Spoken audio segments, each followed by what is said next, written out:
balik lagi di podcast kesayangan kalian semua sama aku sebagai host Anin.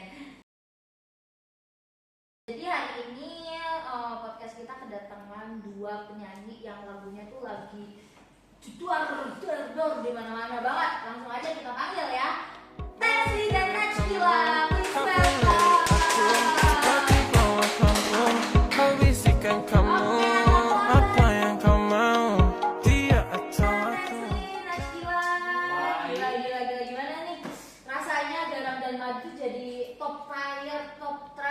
Di X, di TikTok, di semuanya. Gimana nih rasanya? Honestly, kita nggak nyangka ya kalau misalnya lagu ini tuh bakal dipakai di Twitter, di IG, di YouTube. Kayak orang-orang tuh gengsi apalagi tuh tahu gitu lagu kita. Senang banget sih pokoknya. Bener. Tapi keren loh kalian tuh kepikiran gitu bikin lagu yang ngegabungin hip hop sama dangdut nih. Kira-kira motivasi kalian apa nih? Tiba-tiba kayak kepikir nyatuin hip hop sama dangdut gitu. Mana tahu teman-teman di rumah bisa jadi inspirasi juga. Jadi kita tuh ngebuat lagu ini tuh kan berdasarkan yang kita lihat di lapangan sendiri ya. Jadi yang kita tuh belum ada musisi tuh yang menggabungkan musik dangdut dan musik kita sendiri tuh dangdut dari Indonesia pun dari hip hop dari negara barat itu. Nah, kita muter otak nih gimana caranya. Kita putar, pum. Jadilah garam dan madu. Kalau dari Najila sendiri gimana? Karena selain genre ya, kita juga menurut kita perlu banget untuk menggabungkan antara bahasa yang lebih formal sama bahasa informal. Jadi biar anak-anak muda itu ngerti kita lagunya apa. Bener sih, bener. Oke, tapi menurut kalian nih ya, ini tuh termasuk apropriasi budaya nggak sih? Karena kan kalian tuh ngegabungin dangdut dan hip hop, yang mana keduanya tuh merupakan kebudayaan dari negara yang beda dan otomatis perbedaannya jauh banget dong gitu. Gimana pendapat kalian? Menurut aku sih ya, kalau apropriasi budaya itu sih sebenarnya emang enggak ya. Soalnya kan kita ini menggabungkan dan tidak ada unsur-unsur yang merusak dari kedua genre lagu tersebut gitu. Jadi kita tuh lebih istilahnya mah menyatukan lah dua genre yang beda itu sendiri menjadi satu kesatuan dan enak dengar kita olah. Kita olah dan lahir lagi itu garam dan madu. Lanjut boleh Najila gimana kalau menurut kamu? Enggak ya, mungkin kalau orang bikinnya apropriasi budaya karena ada hip hop ya, yang mana itu dari budaya orang kulit hitam di Amerika.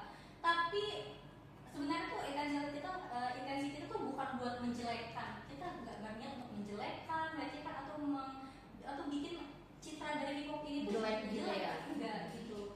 Kita cuma mencoba untuk menggabungkan dari dua hal itu agar orang-orang tuh tahu, apalagi anak-anak muda yang terutama tentang dangdut. Gen Z ya, unik nih memang Gen Z ini.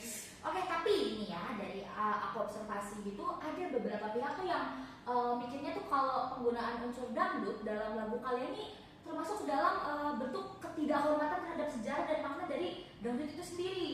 Jadi mereka tuh nganggapnya itu tetap apropriasi budaya gitu. Kalau menurut kalian gimana?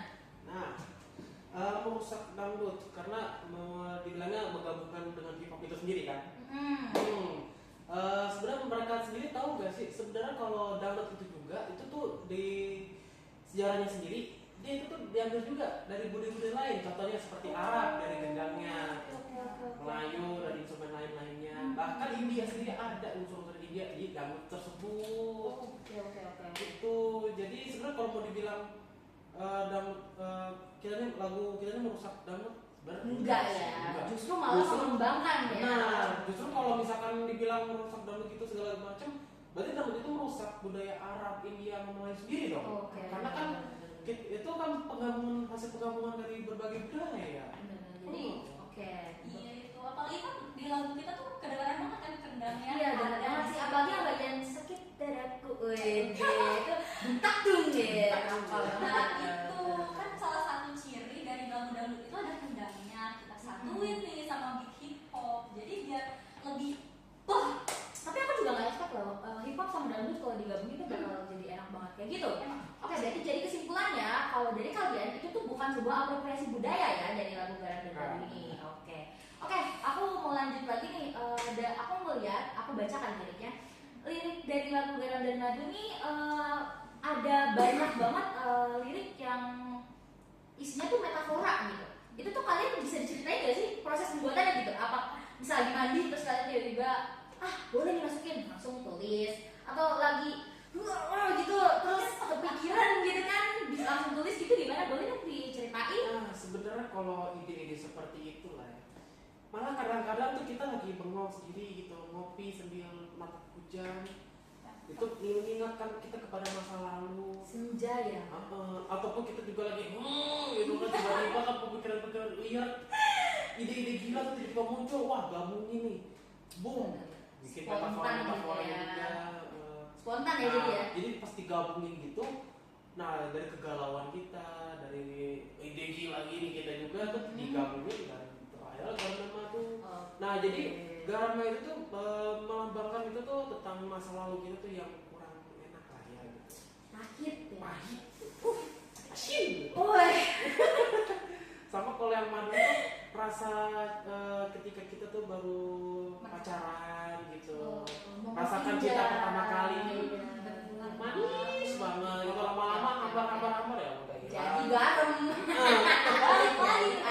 Balik garam. Gila, aku nggak expect sini bakal sampai di sini Iya, gitu. betul. Oke, kita udah ngebahas kalau lagu Garam dan Madu ini menggabungkan musik hip hop dan dangdut yang mana terdapat ciri khas dangdut dan beat sebagai ciri khas dari hip hop yang jelas ini catchy banget ya. Tapi kalian ngelihat lagu kalian ini sebagai bentuk akulturasi budaya dalam musik kah atau gimana? Betul banget. Nah kan akulturasi itu dari antara dari dua budaya atau lebih berdampingan kan.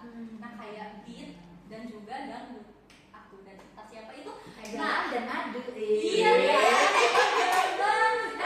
Jadi karena mereka tuh disatukan, bukan menyatu. Karena kalau misalnya nyatu itu dia jadi asimilasi. Mereka hanya berdampingan dan itu membuat suatu hal yang baru. Dan kita juga dari dua hal yang baru itu kita coba untuk biar dangdut itu dikenal oleh Gen Z gitu, agar mereka juga lebih suka mendengarkan lagu dangdut. Lebih aware juga ya. Betul. Oke, kita udah nanya banyak banget ke Tensri dan Najkila. Kali ini kita bakal langsung ladenin aja kali ini para netizen nih. Kita udah ambil beberapa komen dari netizen ini nih biar aku bacain ya. Oke. Kita punya komen pertama dari akun Nuruliyah _ muncul dari sini ya, editor tolong. Dia mention lagu jahat ya, jahat banget ya. Padahal lagu galau itu sendiri pun dari dulu emang kayak begitu lagunya. Oke. Dulu. Oke, lanjut ke dua nih. Iya. Dari akun Karim Ye. Sangat berbakat. Lebih baik dipendam saja. Oke, kita lanjut lagi nih ke komen yang menurut aku ini mewakilkan aku ya, mewakilkan aku karena aku dengerin lagu kalian tuh udah kayaknya ada kali 20 kali. Apa tuh? Apa tuh? Dari akun Anit _tomato. Mantap. Mantap. Nah, aku sekarang kan aku udah sebutin, aku udah bacain 3 top 3 komen yang udah di riset juga sama tim kita. Gimana tanggapan kalian nih sama komen-komen tadi? Oke, haters dan opini biarin aja.